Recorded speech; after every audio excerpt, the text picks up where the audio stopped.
যে রাজনৈতিক দলগুলোর চাপের কারণে প্রফেসর ডক্টর ইউনূস সাহেব পদত্যাগ করতে চান।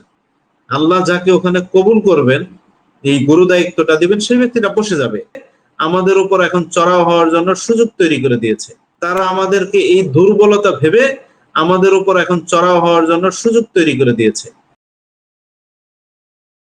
আজকে এই যে আলোচনা, প্রফেসর ডক্টর মোহাম্মদ ইউনূস পদত্যাগ করতে চাচ্ছেন, উনি পদত্যাগ করলে কি সকল সমস্যার সমাধান হয়ে যাবে? আপনাদের রাজনৈতিক দলগুলোর যে প্রত্যাশা সেটা পূরণ হয়ে যাবে?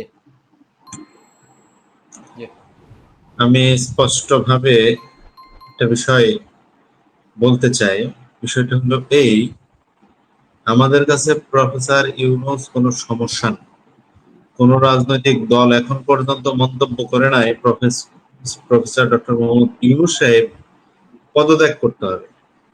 তবে ওনাকে বলা হয়েছে এই বিষয়টা যে ইউনূস সাহেবের চারপাশে যারা আছেন এরা সবাই সুবিধাভোগী এবং এদের অপকর্মের দায়, আমি এর আগে আরেকটা টকশোতে বলেছিলাম, এদের অপকর্মের যে মালা, সেই মালাটা প্রফেসর ইউনূসের গলায় অলরেডি পরে ফেলেছে। বাকি যে সকল মালা আছে অপকর্মের, সেগুলো এখন পর্যায়ক্রমে পড়তেছেন। মালা দুই ধরনের হয়, একটা সুকর্মের আর একটা অপকর্মের।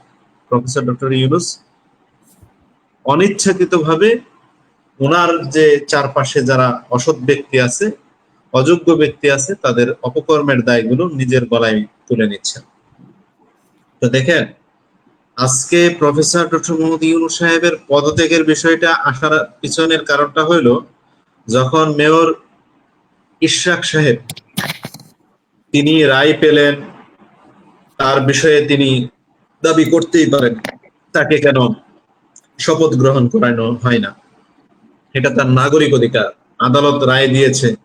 হ্যাঁ, তো ওই সময়ে এনসিপি তারা নির্বাচন কমিশন ঘেরাও। কারণ কি? স্থানীয় সরকার নির্বাচন দিতে হবে।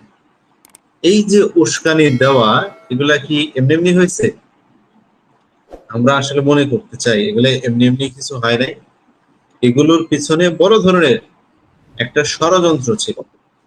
ইশরাক সাহেব তার একটা ব্যক্তিগত দাবি উনি দাবি করতেই পারেন, সেই দাবিটাকে বানচাল করার জন্য তারা গেছে স্থানীয় সরকার নির্বাচনের জন্য। যেখানে আমার দেশ ক্যান্সারে আক্রান্ত, সেখানে নাপা দিয়ে আমার দেশকে রক্ষা করা সম্ভব না।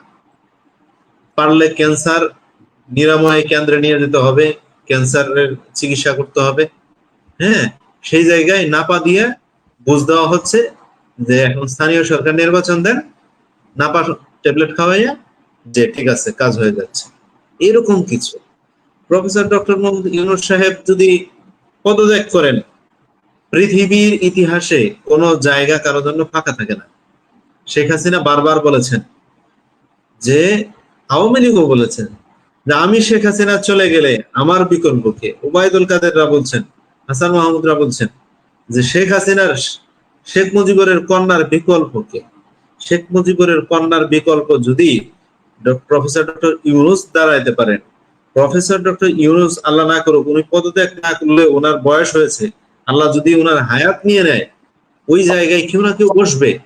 ওই জায়গাটা ফাঁকা থাকবে না।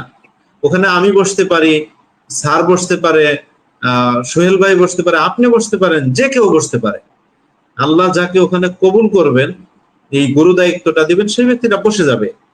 তবে উনি ওনার যে সাঙ্গুপাঙ্গু আজকে বলতে হয়, এনসিপি সহ যারা কিছু প্রপাগান্ডা ছড়ানোর চেষ্টা করেছেন যে রাজনৈতিক দলগুলোর চাপের কারণে প্রফেসর ডক্টর ইউনূস সাহেব পদত্যাগ করতে চান, এটা আমাদের আন্তর্জাতিক জিওপলিটিক্স এর ক্ষেত্রে মারাত্মক ভাবে ক্ষতি করছে। পার্শ্ববর্তী রাষ্ট্র ভারত এই সুযোগটাকে লুপে নিয়েছে।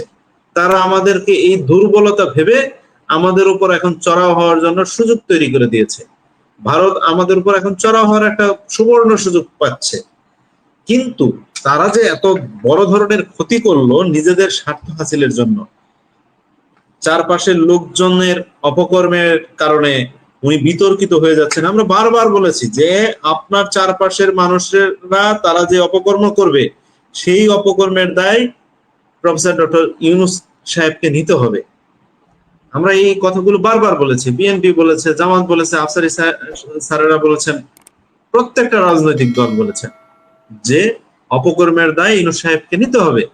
তাই আপনি আপনার উপদেষ্টাদেরকে সামাল দেন, আপনার সচিবদেরকে সামাল করেন, এদেরকে ঠিক করেন, না হলে এরা যা অপকর্ম করবে তার একটা অংশ আপনারও থাকবে।